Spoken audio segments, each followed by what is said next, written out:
my name's Josh Sweeney, and welcome to the Epic Culture video series, where our mission is to help you build an amazing company culture. Doug, thank you for having me today. Thank you for having me as well. Good to be here. Welcome to Freeland Painting. Thank you. Yeah. So we're here to learn more about your amazing company culture and how that affects your team, your lifestyle, everything here at Freeland Painting. So to get started, tell me a little bit about Freeland Painting. So Freeland Painting was conceived in 2009 and started. My wife and I, Carrie, started this. The name Freeland is actually an amalgamation. It's been shoved together from two different words. My wife's maiden name is Freeman, and my last name Ireland shoved together becomes Freeland. Mix in red, white, and blue, and all of a sudden it's it feels like a very American company, a small town American company, and so that's how it was started and conceived. We started out of necessity. I had been in the construction industry for a few years as a project manager. 2009 was not a very good year in America for any business, and I lost a job. I actually had seen it coming and started Freeland Painting about 9 months before I got let go at my construction job. We started it, and I was doing it in the spare time, nights and weekends. I just started telling all my friends and neighbors, we can paint your house, you can paint your house. And ran the business part-time in 2009, jumped into it full steam in 2010 after I was relieved of my duties at my other full-time job, and we've just went for it ever since then. Awesome. That sounds very similar to my last company. We started in the end of 2009, first full year in business in 2010. So a lot of similarities there. So as far as culture is concerned, what would you say is the culture of Freeland Painting? Can you put some of that into words, the vibe, how people feel when they come in, the overall feel? So the culture of Freeland Painting is hard to describe in PG style. No, I'm just teasing. You are in the construction industry. We are right? in the construction industry. We'll just cover that from the beginning. That's where we get started. We shock everyone on the first day of work, But Freeland Painting's culture, I don't know the best. Well, the best way to describe Freeland Painting's culture is relationships matter more than the brush or the ladder, which is on my wall right there, and it's on the bottom of our emails, and we try to say it as much as we can, and pepper it into conversations with our customers. Things are up and down. They change at a moment's notice. When you get a phone call from a customer who's freaking out about something that's gone wrong on their job, we have to react quickly and decisively to make sure that they are talked off the fence sometimes, and it creates a lot of excitement around here from time to time. When you guys walked in with the cameras, we had a little situation there with not being able to get the right product. Sherwin-Williams has 80 stores in Atlanta, and the one in Dunwoody is one of their most prominent stores in the middle of 5.5 million people, doesn't have any oil-based primers. What the heck, right? So we had to deal with that situation this morning, and that stuff happens constantly, all day, every day. So it's not a painting and construction in general is not a process of trying to make things go perfect. It's trying to mitigate all the things that go wrong, and understand that that's part of the process, and we don't get upset about it. We just deal with it, and so we try to teach our project managers and our teams so that this is part of the job. Don't worry about it. There's a solution to every problem.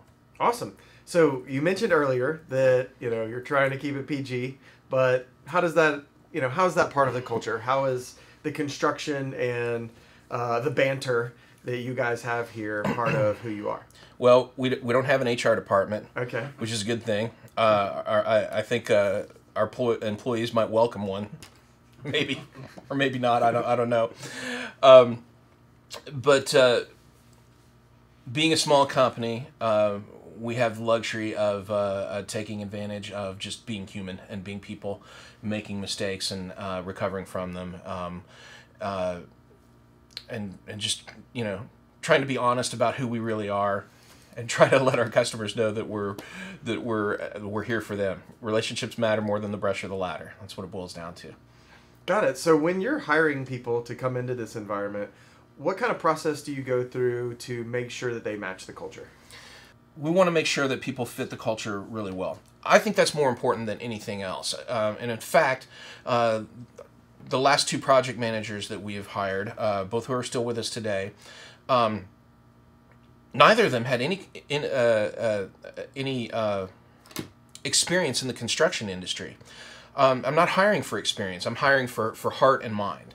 I want someone who's, obviously smart enough to learn, but has the heart that we're looking for, which is to care about people, and people that are adaptive and fit into our culture. Because I feel like if we work as a team and we're all pulling on the rope together, we can get farther. I can train the construction part of it. That's, to me, if you're relatively intelligent, anyone can learn this. It's not rocket science, as lots of people are fond of saying.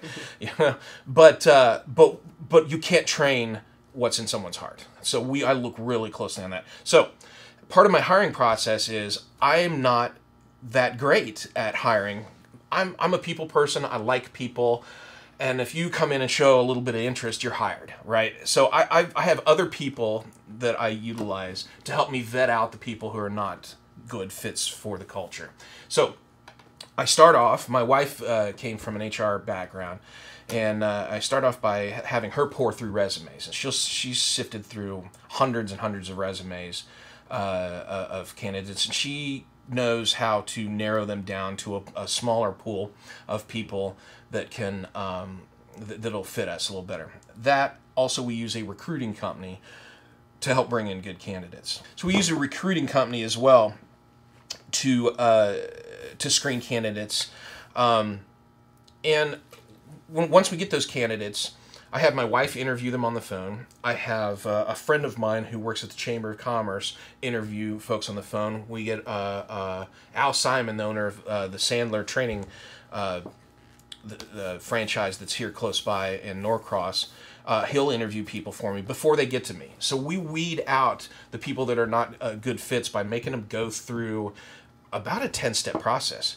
Several phone interviews, a couple of in-person interviews. I send them back over for in-person interviews with my wife and with someone else. And by the time a candidate is sitting down interviewing with me, they've kind of been put through the ringer. We have them ride along in the truck with us for a half a day with one of our other project managers or with me.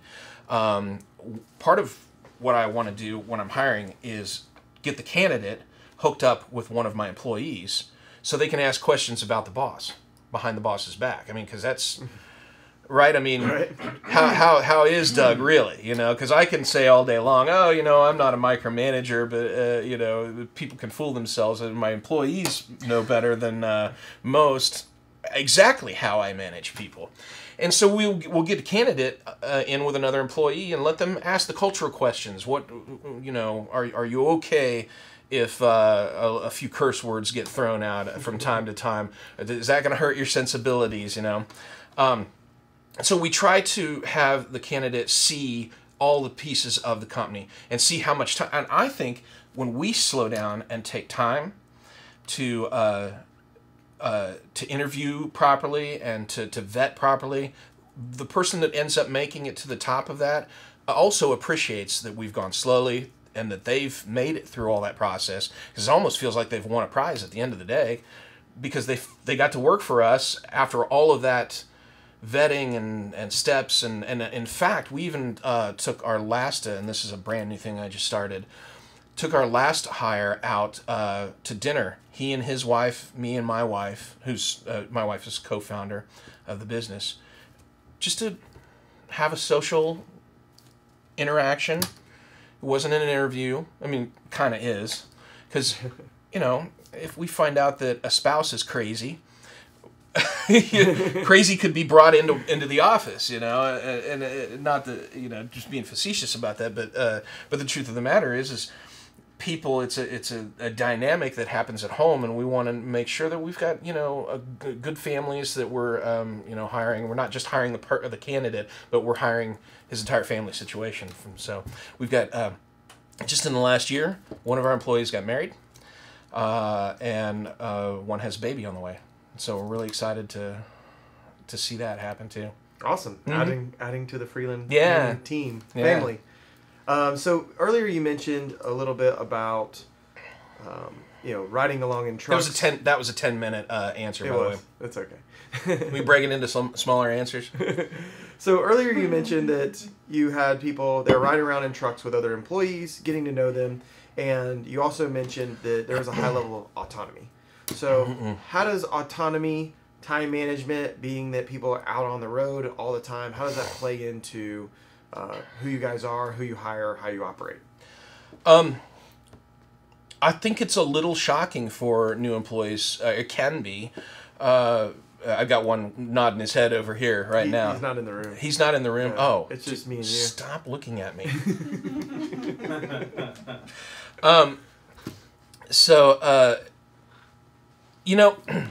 Most jobs you have to be there at a time. I don't know about you, but I've had jobs before where you had the punch card with the thing. Oh, that would be great to put on the wall, wouldn't it?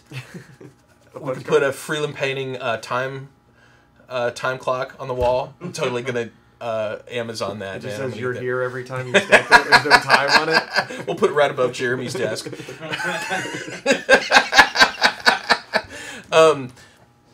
So I mean, we don't. Most people are used to time structures and organizational structures that have, rules, and we've got rules, but our rules are more like, broad. Stay within these boundaries and do anything you want to do within that fence, And I think that's shocking for some new employees in terms of a cultural shift, because,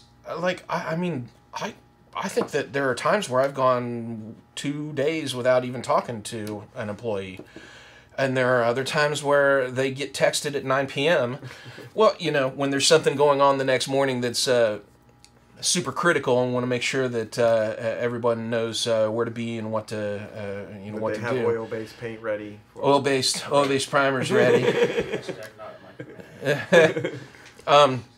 I would like to think that people talk about micromanaging versus, whatever not micromanaging is. I don't know if there's a term for that. I think everybody has a little bit of both. I mean, I've got certain things that I'm very specific have to be done a certain way, and so my management style comes out a little anal retentive in those situations. I want things certain ways, but the rest of it, employees will come in and say, how do you want me to do this? And how do you want to do it? What's your solution to the problem? And tell me what you think is the best solution. Let's go with that one, or let me maybe give some advice on what I think I would do in that situation. Kind of Gestalt. There's a little bit of Gestalt. There's some EO. EO has definitely affected, and I don't know if we're talking about EO in this interview or not, but EO has definitely been an influence on my management style. And it's funny. It's kind of married my management style as well, because there were things that I was doing that I didn't really have a name for or didn't really realize until someone came up with a name, Gestalt. Question. What are your other favorite taglines that you have for the organization? When we first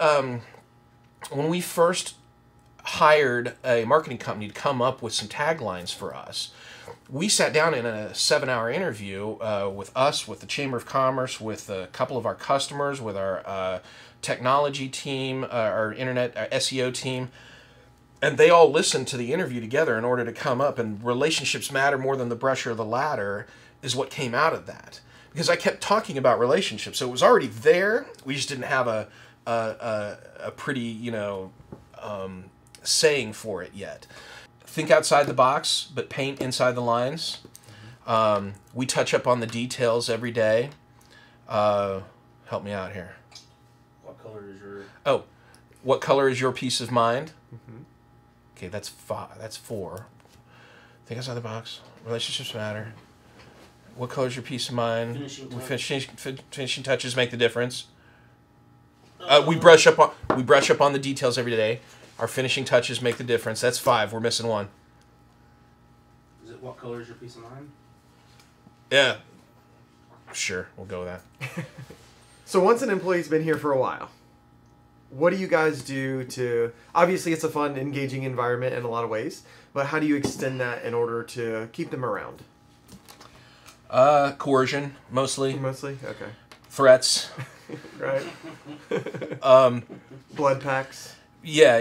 packs. If you leave here, this will be the last place you ever work. Branding. I think. Branding. Oh, yes, branding. Let's talk about marketing and branding. The branding. I was leaning towards other things like maybe meals together, boating activities, anything like that. Yeah. So one of my favorite things to do is eat out, and so we like to take the guys out.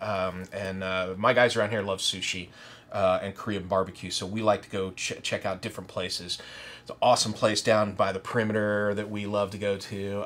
There's a Korean barbecue in Duluth that we love. There used to be a great sushi buffet here in Swanee. They've closed, and now we're all heartbroken because we can't figure out where we're going to get our sushi buffet on. And it's a good sushi buffet. It was, yes. It's Okay. not like when you say buffet normally. Right, normally it's like, yeah. no, this place was awesome. I mean, we were the only white people in the place. It was all Koreans, And so, when you go in and you're the whole place is packed with Koreans, it's a great place to go Korean have food. Yeah.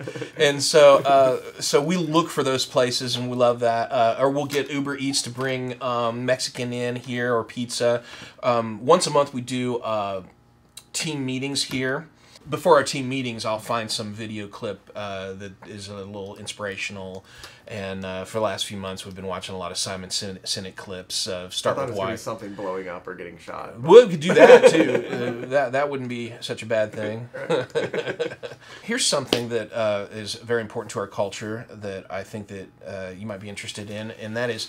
Our viewers are interested. And our viewership. Your viewers. Very interested in the fact that we pay a guy who is, for lack of a better term, he's a corporate counselor. His title, though, is a chaplain, corporate chaplain. He comes in and sits in on our team meetings once a month. He visits the office once a week. He takes my guys out to lunch. He goes out to lunch with me. Even though the title is chaplain, you can be as religious or as secular as you want it to be. And we drop language in front of him and try to embarrass him and get him to laugh. It's kind of funny. Make him drink. Yeah. Things like that, right? Oh, yeah. Here's a beer. He is very much a part of the culture too, because what we want is healthy employees, happy employees. I think they're more productive. I think there's a lot of statistics that show that as well. But this is an avenue for people to vent instead of venting to each other. If you're pissed at the boss, go talk to the chaplain. That's what we want. And it's all. Have you watched Billions? Confidential. You watch Billions? No, what is It's that? like the windy roads of Billions. Yeah, I wish I knew the reference. So our corporate chaplain, gives our employees a place to be fearful and be insecure and be regretful and hopefully be happy too, because we extend that to their spouse. So couples counseling is also included in something that we give, that Freeland Painting gives, as a benefit to working here. The last employee I hired, when he found out that I forgot to tell him about this too. It was like, you're hired. By the way, part of what your package you'll get with your package is a corporate chaplain. And it was like, I had someone to complain to. I think it's. I think it helps the culture because it helps build trust. Because to act like employees are going to be happy all the time is insane. That's not life. That's not how life works. There's going to be some frustration from time to time, and what we want is a healthy way to vent that. I love the idea. Isn't it cool? Yeah, that's a great idea. Yeah. I freaking love it, man. And anything else about corporate culture, company culture? So we love going out to eat. We also for fun will go out on the boat on Lake Lanier from time to time. My wife and I have a boat, so we'll get the team out there and goof off for an afternoon. I think it's just as important to take some time to socialize with the people that you work hard with as it is to work hard. I mean, 40 hours a week, 50 hours a week sometimes in the summertime is tough. It's, you know, it gets monotonous, and we want to go blow off some steam from time to time. Most of us around here like the hobby of shooting, so we'll go to a gun range from time to time with our guys. And in fact, for Christmas gifts, we end up giving each other, you know, boxes of ammunition or passes to go to a gun range and things of that nature. It just happens to be one of the hobbies we like, and so we exploit that. We take the guys out and enjoy some time together. Awesome. Mm-hmm. I love it. Too. Girls too. And well, yeah, and the ladies too. Yeah, but right now it's just guys. Well. I know, but we have to act. Well, my last office manager really wanted a pistol to protect herself, and she'd been with us like 3 years. And for her birthday, I bought her a handgun. Matt, how's it going today? Pretty good. So, what attracted you to Freeland Painting? A lot of what attracted me to Freeland Painting was actually the culture that Doug has established here and the way things are ran. So what I mean by that is at Freeland Painting, it's very much a customer-first business and a line of work where a lot of times the customer doesn't seem or doesn't feel like they come first. So that's really the main thing that attracted me to this business. I love it. And out of the experience that you've had so far, what is your favorite part of the culture or the values here? If you could like identify one thing that you love about this place above all others that you've worked, what would it be? Being millennial, and everybody in my age group, we like to work for why. Why it is, you know, why we do what we do. And here at Freeland Painting, that's my favorite thing. So again, going back, one of the most memorable experiences I had is when I signed my first big job. It was $55,000 interior and exterior paint job. It was huge. And Doug took me out and he said, well, why are we here? What's the goal? And of course, like anybody else, to make money. And he stopped me right there. He says, no, that's 100% not why we're here. We're here to make the customer's dream come true. They have this vision for their house, their home, where they lay their head at night. That's what we're here to do. That's why we are here. Making money is just part of the process. But yeah, so always start with why. And yeah, that's been one of the things I like most about working here at Freeland Painting. That's a great lesson learned. Very inspirational for sure, because we do have to bring it back to the why often. Remember why we show up every day. You know, it's not just to pay those bills. When you landed that $55,000 job, I understand that you guys have some sort of thing that you do to celebrate. So what does that look like here? Like, what's the celebration when you land that first deal? Yeah, when you come in and you're like, man, we won the job. And it's like, all right, well, you go ring the bell. And of course that bell, I promise you, it came off of some giant tower, because you ring it and they hear it all the way in downtown Atlanta. So in front of everybody in the meeting, you come in, you ring the bell, and it's just kind of a way of you get recognized for doing a great job. So that's sort of our thing, where everybody, you know, gives you a hand, you say good job, you ring your bell, and you know that's part of our company culture. Every time you get a deal like that. Yeah, and so it's obnoxiously loud, right? It's obnoxiously loud, yeah. And it's right over Doug's desk, so I'm guessing you wait for him to be on the phone. Purposely, exactly, right? Exactly. Awesome. When are you having an important call? Awesome, that's when I ring the bell. Sounds like a good plan. So, hey, when deals are done, you got to ring the bell, right? Exactly. So what about the group, and you know, what keeps you here in addition to your why? What keeps you around and with this team? What plays into the retention of for you as an employee? Sort of the fun that we have together. So, you know, outside of just work, it's important from the top down that we get to know each other a little bit better than just passing you in the hallway and be like, hey, you're Bill. Nope, I'm Jeremy. Oh, okay. Nice to see you. It's important that we get together, we go out, you know, get lunch.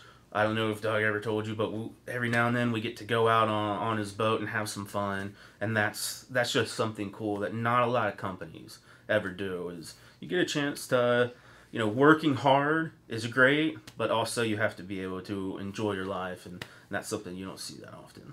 So Jeremy, tell me about your role here at Freeland Painting. I am sales and project management.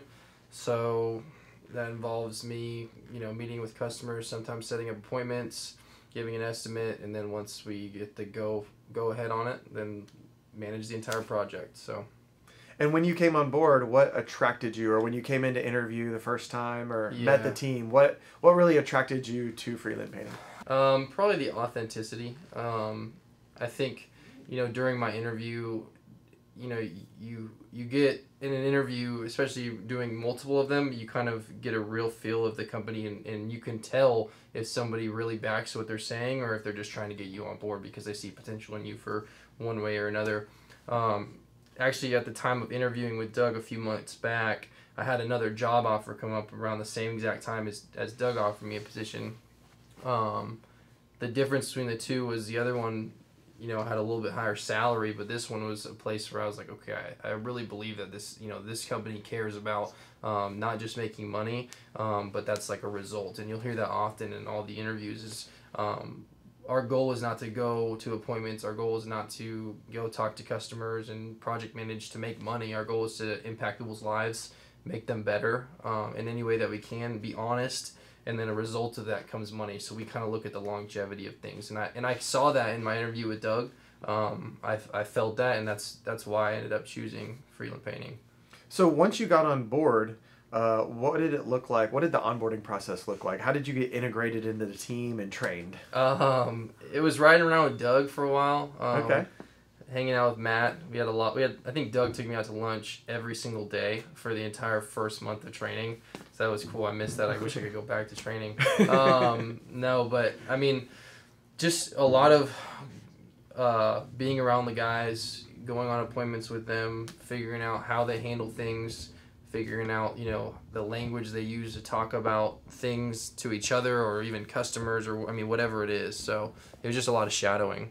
Gotcha. So you were on board shadowing, lots of lunches, lots of time, sharing those stories and understanding the background and how things are done. Was there any formal training that came about that you were part of or sent to or anything like that? I would say that when, there would be times when Doug would take me on an appointment and say, hey, you're running this one. I think that would be that.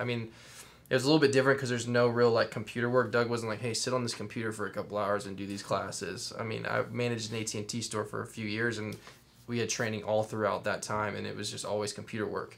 So this is a little bit different. It's really hands-on. I'm a kinesthetic learner, and so it meshed real well with me, going to appointments with Doug, him saying, go ahead and do what you got to do, and kind of just throwing me out there. So, are there any other things about the culture that I haven't asked you about that you'd like to share, or that really stand out to you? It's really down to earth. It's kind of like a tight-knit family to an extent. I've only been here for a few months, but you already get that kind of feel just being here that short of a term. But Doug's daughter had an issue, and Matt and I left some stuff on their door for them, and it was just one of those things where it's, if you work in a corporate location, you don't really get that. You don't have coworkers or managers say, hey, we care about you, we want to do this for you because we love you guys. And it's just, the fact that I even had the opportunity to do that for someone, it was cool for me. It was nice. It was kind of refreshing, so I think, like I said, just the culture here and just being down to earth, being honest, and doing things the right way. So Doug, we noticed that you provide trucks for all of your team. Tell us a little bit about the trucks. They're all kitted out with your name, they're branded. How does that play into the service that you provide? So we provide trucks for every team member that's out in the field. Some people might call them project managers or estimators. We've been calling them sales and project coordinators because they do a little bit of everything. They estimate, they help sell to the clients, they also manage the projects. So each one of my estimators / project managers gets a Ford F-150, and we logo it up with all those bright colors because branding is very important to me, and give them a gas card, and they get to go out and help me advertise the business by driving around the city of Atlanta. So to me, it reflects a little bit on the quality. Talk a little bit about the quality of the work you do and how that is, part of the gas cards and just taking care of everything for your team, making sure they're getting to the job, they're not having any issues. How does all of that play? How is all of that intertwined? I think treating people with dignity is an important way. If you want to get the best out of people, you've got to treat them with respect and dignity. My wife had a sales position in her career where she had to cover all of her expenses and then get reimbursed at the end of the month. And if she didn't fill out her reimbursement sheet just perfectly, she'd have to wait a whole nother month to get reimbursed. And it would be thousands of dollars. I mean, hotel stays, airfare, you name it. She was getting reimbursed $800 to $1,200 a month on the expenses that she was spending for her company. And I just don't think that's right to expect your employees to shell out their own money. So that's part of my philosophy is, look, here's a company card. Use it to buy materials, use it to buy gas. Actually, use it to get some Gatorades and take it to our crews, or from time to time buy lunch for our crews. We even go so far as to try to extend that to them and help them understand that they're important to us in small ways. And I think that card and the truck, having a vehicle that's for company use only, I think that's an important part of making people feel like they're important to the company. So you mentioned the crews. A lot of companies, from what I understand, in the construction space have had, lots of challenges getting crews at the right time, sustaining their crews, and you really haven't had that struggle. So tell me a little bit about how you do it differently and how you work with the crews that you have. Yeah, getting our crews, it doesn't seem like we have a struggle getting them, but we do, especially right now in the marketplace is very, very busy. The construction industry is very busy. People are in short supply. Good people are in short supply. I think, though, part of what has helped us have a leg up on our competition and keep good crews is that we pay them on time. We're fair with them. We treat them with dignity and respect, or at least we try to. And that, same as it works with employees, that's a fit thing. I mean, there are some crews that we've had throughout the years that have stopped working for us because they don't think we're fair. That's fine. If you don't fit into the culture, we wish you the best, and we want you to go find what does make you happy. What we do is expect people to work hard, but also be treated well and treated with dignity. And part of that for us is we pay on time every Friday, and our subs, I think, appreciate that, and some of our subs have stayed with us for a very, very long time because of that.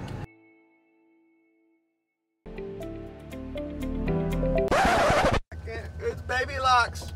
Baby locks, let me out. I'm stuck.